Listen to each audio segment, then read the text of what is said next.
Step into Value Zone. Value Zone. Hypermart. Button.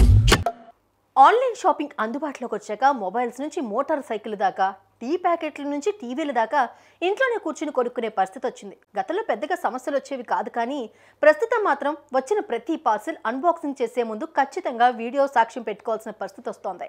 లేదంటే జేబుకు చిల్లు పడిపోతోంది. ఓ యువకుడికి ఎదురైన అనుభవం ఈ పరిస్థితికి ఓ తాజా తార్కాణంగా నిలుస్తోంది. ఇంతకీ ఏమైంది?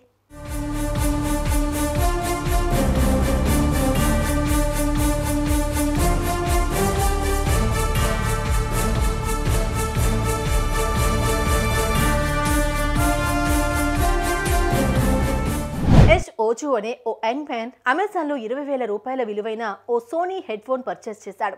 చెప్పిన టైంకు ఓ రోజు ముందుగానే అతని ఆర్డర్ ఇంటికి చేరింది. ఉత్సాహంగా దాన్ని అన్ప్యాక్ చేయబోయిన యష్ కాస్త ఆగాడు.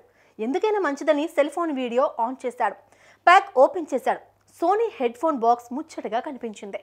దాన్ని ఓపెన్ చేశాడు. లోపల వారంటీ కార్డు ఉంది, మాన్యువల్ బుక్ ఉంది. ఆ తర్వాత హెడ్ ఫోన్ బాక్స్ ఓపెన్ చేశాడు. అందులో ఇదిగో ఇలా ఓ టూత్ పేస్ట్ ట్యూబ్ ఉంది. దీంతో మనోడికి దిమ్మ తిరిగిపోయింది.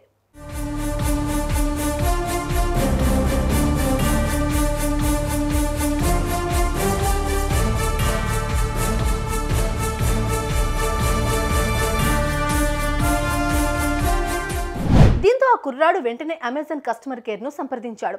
వారి నుంచి కూడా ఇమ్మీడియట్గా రెస్పాన్స్ వచ్చింది. జరిగిన పొరపాటును సరిచేస్తామంటూ అతనికి హామీ ఇచ్చింది. దీంతో అతని ఆందోళన తగ్గింది. అమెజాన్, ఫ్లిప్కార్ట్ లాంటి పెద్ద పెద్ద సంస్థల్లో కూడా ఇంటి దొంగలు ఉన్నారనేది ఎప్పుడో బయటపడింది. ఇలాంటి వాళ్ళు చేసే అడ్డగోలు వ్యవహారాల వల్ల ఆ సంస్థలకు అప్పుడప్పుడు ఇలాంటి సమస్యలు ఎదురవుతూ ఉన్నాయి. గతంలో ఓ కెమెరామ్యాన్ 90,000 రూపాయలు ఖరీదు చేసే ఓ కెమెరా లెన్స్ ఆర్డర్ పెడితే అతనికి వచ్చిన బాక్స్లో క్వినోవా గింజల ప్యాకెట్ బయటపడింది. తన ఆర్డర్ను తిరిగి తెచ్చుకునేందుకు అతను నానా తంటాలు పడాల్సి వచ్చింది. సో ఆన్లైన్లో ఎలాంటి వస్తువులు ఆర్డర్ చేసినా వచ్చిన పార్సిల్ అన్పార్సిల్ చేసే ముందు ఓ వీడియో తీసుకోవడం అన్నది తప్పనిసరి. ఏమంటారు?